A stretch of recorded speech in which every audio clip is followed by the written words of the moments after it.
1. Esplan.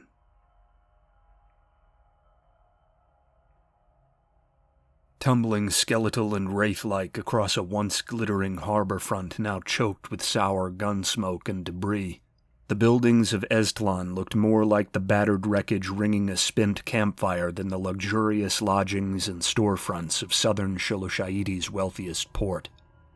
Just after midnight, the thunder of Imperial artillery had rolled in the distance, the whistling screams of the shells that followed sending those who were awake to hear into rabid, animalistic panic. This was but a prelude to a bombardment which would continue without a moment's pause until dawn broke the horizon, lighting a mocking, cloudless sky with its placid mask of blue. That pristine morning shone on, ignorant of its insult, above the Imperial entry into the city, bayonets glinting and rifles cracking in the fog of demolished apartment blocks and shattered storehouses. Costly for defending rebel and assaulting soldier alike, the fighting had filled gutters in the upper city with the coppery crimson thickness of spilled blood, and the metallic stink of it in the air alongside the acrid burn of discharged weaponry could be tasted mingling with the salty ocean wind. Wasted as the urban corpse which they so hopelessly yet valiantly clung to, the feline insurgents whose flags were being torn from lines district by bloody district found their backs to the water. Hasty barricades barring the streets and alleys opening in their direction had been thrown up, but they proved small comfort in the face of the unbridled fury they had witnessed that morning. With afternoon drawing on and ammunition running desperately low, machine guns had been rushed to the points deemed vital by the few officials left on their feet. All those able to stand had taken up positions along the barricades, or in the windows of the few structures still standing, out among the forest of mounded rubble and twisted steel. Scattered speeches attempting to spit in the face of death were given, and a few tentative songs of independence were joined here and there along the shore, but it was hard for the scarred and bleeding few to rally their voices when the Imperial legions loomed on the tiered heights of the city above, and the blockading Sholoshaiitian navy's steel leviathans glared hungrily on from a mile out across the hazy, mellow afternoon harbor. Centering the harbor front, it was Esplan's grand commons which had seen the greatest commotion in the mad rush for fortification. Those few automobiles which had been available in an aged city only slowly beginning to adapt to the presence of these new machines had been flipped and bolstered by sandbags and gravel, forming a wall nearly 100 yards from the sweeping stairway that spilled down onto the commons from above. Shivering Lautani men huddled behind its gun emplacements and nearly spent rifles would be partially exposed to fire from above when the enemy began to pour over the lip of the higher tier and down onto their position in waves, but there was little to be done about that.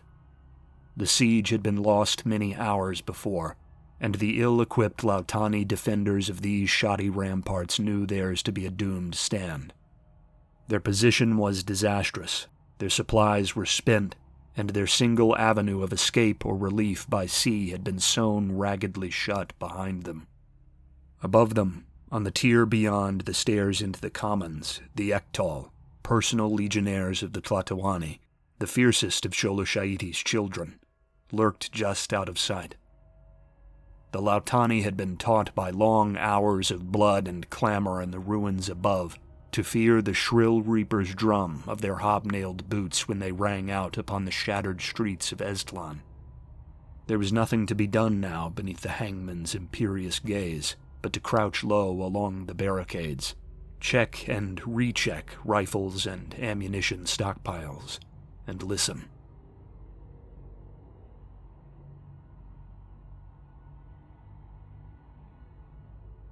Ichtak was not meant to be this far forward.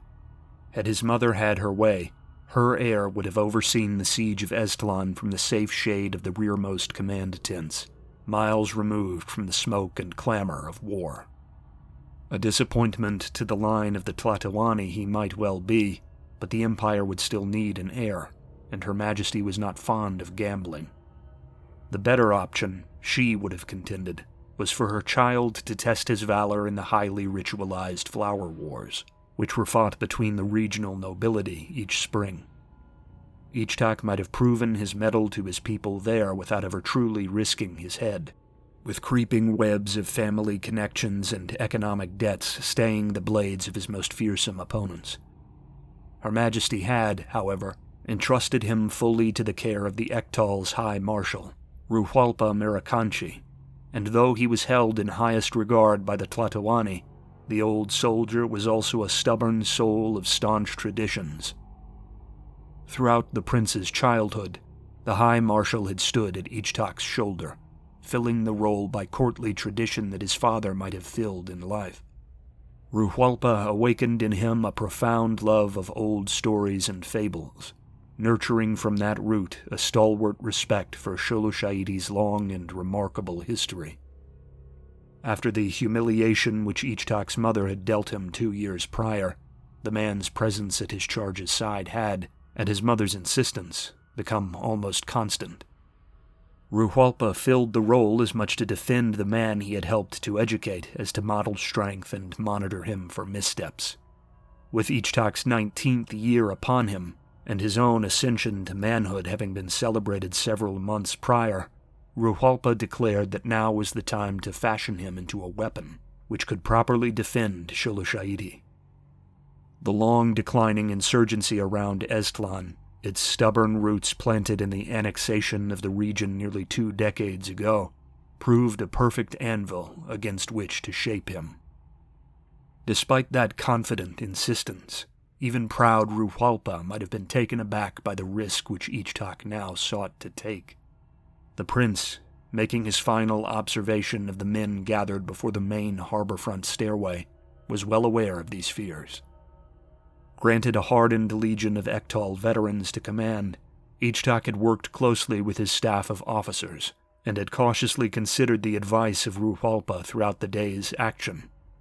He had overseen an encirclement, soaking in the observations and terrain which spurred his cohort commanders to confidently suggest the maneuver to him, while also taking to heart the words of the fire teams and squad leaders he brushed up against during lulls in the fighting.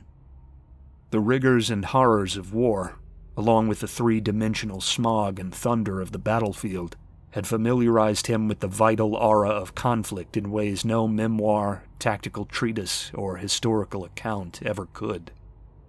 This had been his mentor's aim, Ichtak knew, but it was his flirtation with fate that had most enlightened him that day. Not only did the holes torn through his plain greatcoat by enemy rounds just shy of his body speak to the heat of the battle he had seen in the city above, but his dirtied face and filthy boots matched those of his men. All around him, massed there in a marred, sprawling market courtyard bustling with Ektal officers instructing their charges, and troops examining their weapons for the final push, Ichtak was in the company of comrades linked by their shared visions of spilled blood and tortured calls for aid.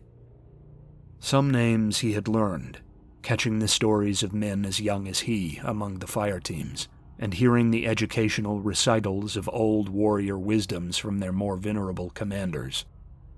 He had rested and eaten the basic provender of foot soldiers amongst them when breaks in the urgent skirmishing had allowed such minor luxuries. He had shared in their sorrows, certain he would never forget the faces of men who had fallen within sight of him, taking the city's higher tiers. It was all so tangible, a far cry from the stirring but sterile world of theory and study in the Kalmakak academies. Witness firsthand to the brotherhood which kept them firm in the face of violent death, and the patriotism which brought them into service with the Ektal, Ichtak found himself enchanted by the collected valor his empire boasted, proud of his position at the head of his country for the first time since his humiliation. Here, the Tlatoani of Sholushaiti was but a concept, the leader of a storied nation whose territory nurtured and sheltered the families and friends of these soldiers, who had risked everything to repay the debt. Here, Ichtak had at last found his dignity gleaming through the dust, the soot, and the blood. Rising from his seat atop the wreckage of what was once an outdoor market stall with his advising officers following close behind, Ichtak called the thousands within the battered square to attention with his shrill drill whistle. The line of guns looking towards the stairway down to the commons to ward off any suicidal counterattacks was fast disbanded, and the Ektal formed up behind their respective officers, each of them knowing what was to follow. Low, rumbling Sholoshaishan brass horns sounded, echoing on to alert other forces ringing the harbor to prepare for the push, their dour call seeming to grow in ominous chorus against the waxing and waning whine of the ocean wind. Stepping up onto one of the stalls to better see his soldiers, Ichtak drew a tentative breath, not feeling up to the task before him even as he set off to pursue it. Harakwe calls his sons home to battle. The words of the chant came easily, and the prince's low, ferocious cadence seemed to mask any nervousness he felt leading veterans in the war god's sacred song. They all bayed in eager answer to his call, beseeching Harakwe to bless them with good deaths. Though he had directed the chant that morning before their entry into the city, the battle had riled the men, and their growling, ecstatic screams almost drowned out the rhythmic thumping of their boots as they stomped against the stone in time with their words. Ichtak called out a challenge to the Lautani Duumvirit's twin feline gods, warning them to expect their children's slaughter, and his troops chanted in kind, shouting their thirst for the blood of the enemy. Ichtak bellowed that Harakwe had weighed the enemy and found them wanting, and his troops returned that they had no mortal equals and would break all who dared stand before them. A full minute it went, the volume of the crowd gaining more and more height as the end of the chant drew nearer, and the prospect of terrible, glorious struggle loomed closer.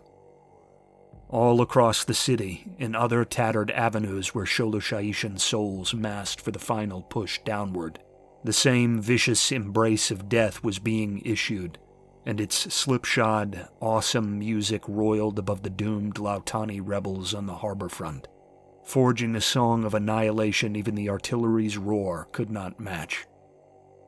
Bringing the performance to its conclusion, Ichtak raised his arms skyward and dared his soldiers, the toothed flail of Sholoshaiti, to punish her enemies. They answered, declaring that they would taste flesh and fear.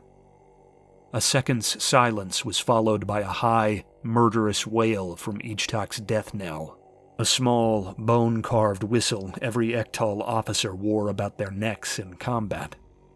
The other legionnaires' whistles soon joined his own, and across the city the pained, almost empathetic wailing of those horrid instruments rang, a final reminder that death itself stalked Esplan's twisted streets. Then he turned, leapt from his position on the stall to the street below, and joined the vast wave of soldiery already surging toward the great staircase's blind drop-off, his heart racing and his toothed, saw-like makwahwit blade coming free from its place on his belt. He was not the first to crest the stairs and begin the sprinting descent, for even his protective officer corps had been overtaken in the rush by the foremost ranks of the Ektal, but that was meager shelter from the blind chaos that followed. The shrill of rounds in flight taunted his pointed ears, and the bodies of those they struck had to be leapt over or trodden upon, the already iron-tinged air filling with the fresh blood of the wounded and the dying.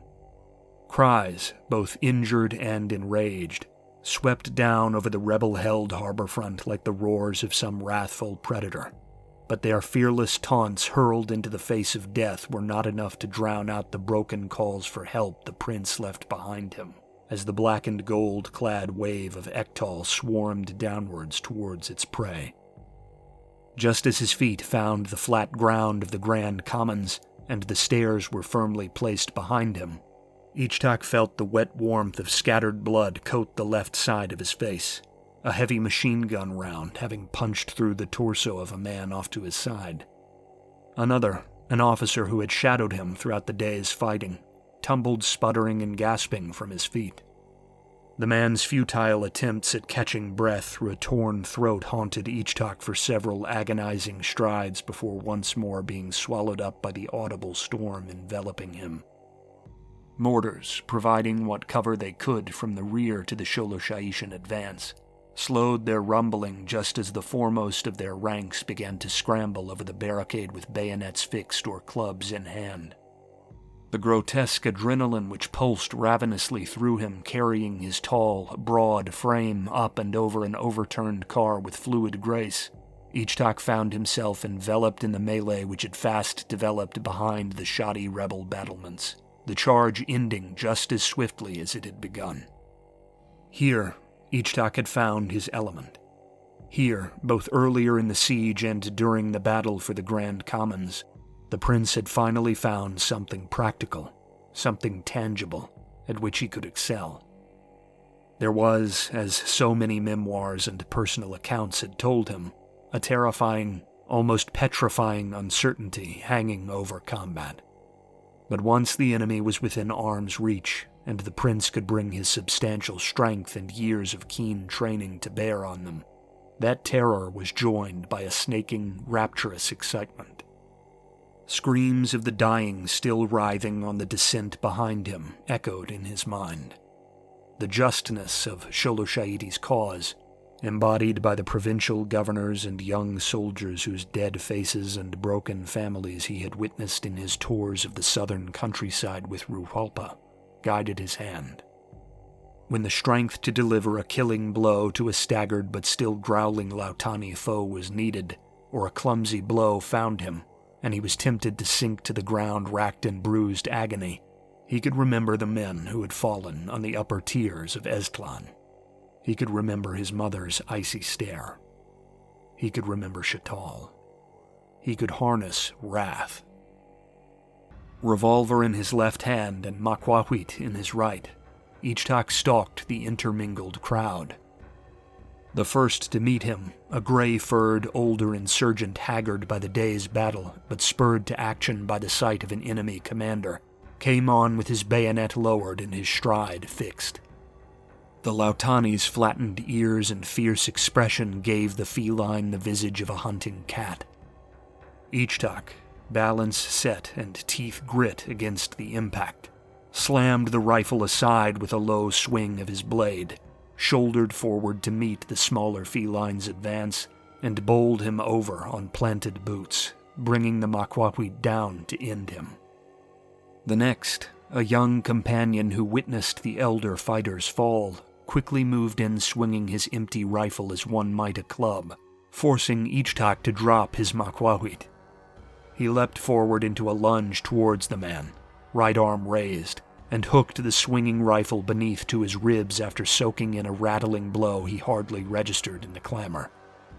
The prince pulled his foe close, and before the rebel could fully realize his predicament, Ichtak had brought his revolver up beneath his chin and fired, drawing blood from the charger's toothy mouth and sending him limply to the stone below.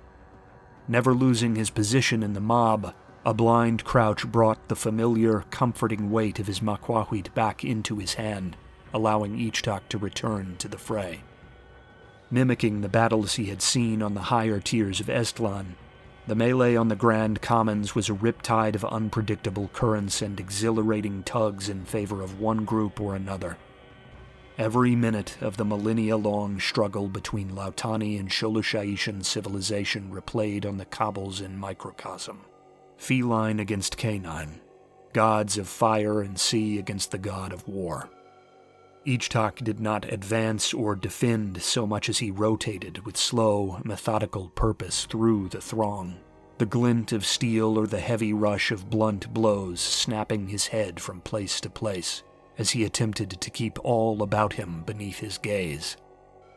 Training in the storied Kalmakak academies of Sholoshaiti's old martial castes had prepared him for the pain of gashes and juddering, brutal blows, but it had never carried the raw, unrestricted threat that this mangled mess of sinew, blood, and flashing metal brought to bear. Fortune, strength, and all the coordination and balance he could muster carried him through foe after foe, and soon The outnumbered and outclassed enemy were visibly breaking beneath the notoriously deadly charge of the Ektal, trickling in uneven ranks back to the docks in directionless desperation. Nearly swiping a Lautani man's head entirely from his shoulders as he came to panting rest, Ichtak had carved through most of the throng at the head of his surviving advisors. Now he could watch with emboldened eyes those disparate few tossing themselves into the sea, or careening off down winding alleys in flight. "They are shattered. Drive them into the sea." His words came as a deep, almost religious proclamation, and the men within earshot cheered their winded victory. Ichtak, prepared to lead his Ektal into a final pursuit, turned to face the main bulk of the force, secure in the knowledge that his stalwart officers were warding off the foe remaining before them, only to feel a dull, weighty thud along his right thigh, just below his hip. A moment of confusion was answered when his reflexive lunge down at the strike planted his hand around a rifle barrel, and his face rose from the bayonet lodged firmly in his leg to meet the dagger-pupiled eyes of a Lautani youth, whose features betrayed him as even younger than the prince. His leg failing beneath him and the young rebel seeming just as stunned as he, Ichtak wasted no time dragging the youth down into a reflexive grapple. Losing his footing, he crashed with the rebel in tow to the blood-slickened stone, the weight of the rifle an awkward extra appendage whose every jostling rake and twist along the ground sent mercifully dull, amorphous pain rippling up his side. Several nearby Ektal were lurching in to aid their monarch-to-be as Ichtak pinned the youths back to the ground under his weight, eyes flared wide with battle's blinding anger. Then, the threat seemingly dulled, he noticed the awkward position of the rebel's arm beneath a face filled with uncertainty, and he desperately warded the oncoming soldiers away.